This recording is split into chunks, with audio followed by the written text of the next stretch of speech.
শশী হাসপাতালের বড় বৈশিষ্ট্য, যারা এরা আসতেছেন কোর্স কমপ্লিট করতেছেন, করার পরে যে লাঠি নিয়ে হাঁটতেছেন লাঠি ফেলাই দিচ্ছেন, যে স্কাচ নিয়ে হাঁটতেছেন স্কাচ ফেলাই দিচ্ছেন, এটা এককভাবে হাঁটতে পারতেছেন, কোমরে বেল্ট ফেলাই দিচ্ছেন।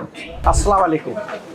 আমরা কেউ চলাচল করতে অসুবিধা হয় লাঠি নিয়ে চলাচল করি, স্কেচ দিয়ে চলাচল করি বা অন্য সাপোর্ট নিয়ে চলাচল করি।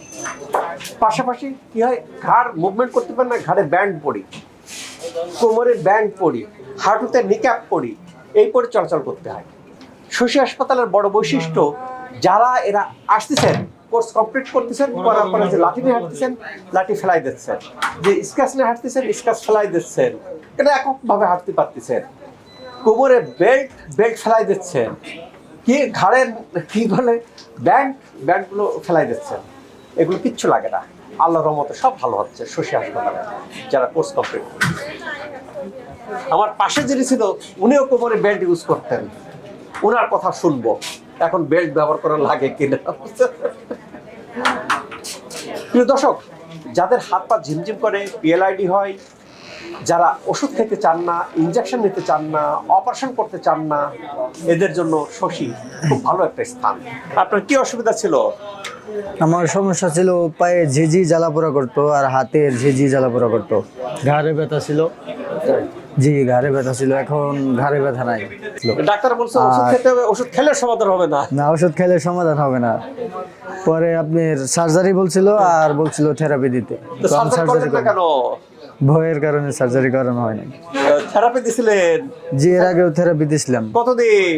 21 দিন দিছিলাম এর আগে। রেজাল্ট হয় নাই, চলে আসছেন শশীতে। জি। শশীতে কয়দিন ট্রিটমেন্ট নিলেন? শশীতে আজকে দিয়ে 21 দিন। 21 দিন? 21 দিন। কই বেল্ট কোথায় পড়ছে দেখি? বেল্ট মাথাইতে পড়তাম। বলে প্রিয় দর্শক, শশী হাসপাতালে সব বেল্ট ফেল কিচ্ছু লাগে না।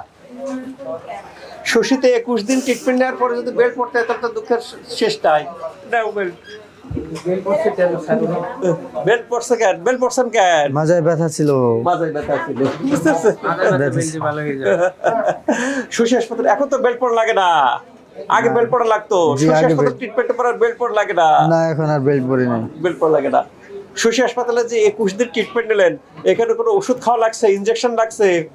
না না, কোনো ওষুধ ইনজেকশন। আল্লাহর রহমতে এই যে যাদের হাত পা ঝিমঝিম করে, পিএলআইডি হয়, আপনার রোগের মূল যে পিএলআইডি আপনি জানেন? জি জানি, পিএলআইডি রোগ। পিএলআইডি জানেন? এটা কি মালয়েশিয়া থেকে জানতেন? জি, মালয়েশিয়া থেকে জানতাম। পিএলআইডি হলে কি হয়, হাড় ক্ষয় হয়ে যায়, জেলি বেরিয়ে যায়, রগের পর চাপ দেয়, রগ যেদিকে যায় কারো ঝিনঝিন হয়, কারো ব্যথা হয়, কারো অবশ হয়। এখন কথা কি যে এইটা হলো মূল বিষয়। এখন একজন এক এক রকম ব্যাখ্যা দেন, বাট জিনিসটা কে বলে হাড় ফাঁকা হয়ে গেছে, কে বলে রোগের পর চাপ দিয়েছে, কে বলে হাড় ক্ষয় হয়ে গেছে, কে বলে জেলি বেরিয়েছে, বাট জিনিসটা এখন আমার কাছে প্রচুর রোগীর স্যার এক এক ডাক্তার এক এক কথা বলে কি বলছে স্যার? এক ডাক্তার বলছে হাড় ফাঁক হয়ে গেছে, একজন বলছে রোগে চাপ দিয়েছে। স্যার আমি কি তা কইতাম? বাবার জিনিসটা একই, প্রত্যেকটা ডাক্তার ঠিক কথা বলতেছেন, সঠিক কথা বলতেছেন, বুঝতে পারছেন? জিনিসটা একই, আপনার ব্যাখ্যা এক একজন এক এক রকম দিচ্ছেন, জিনিস বিয়ে করো না, কাজেই ঘাবড়াবার কোনো অবকাশ নাই। এই জাতীয় যাদের হাড় ক্ষয় যাচ্ছে, জেলি বেরিয়ে যাচ্ছে, যারা ন্যাচারালি ভিতর থেকে ভালো করতে চান, তাদের জন্য ওয়েলকাম টু শশী। আল্লাহ তাআলা আমাদের এরকম রোগীদেরকে ভালো রাখুক, এ প্রত্যাশায় আমি ডাক্তার শহীদুল ইসলাম।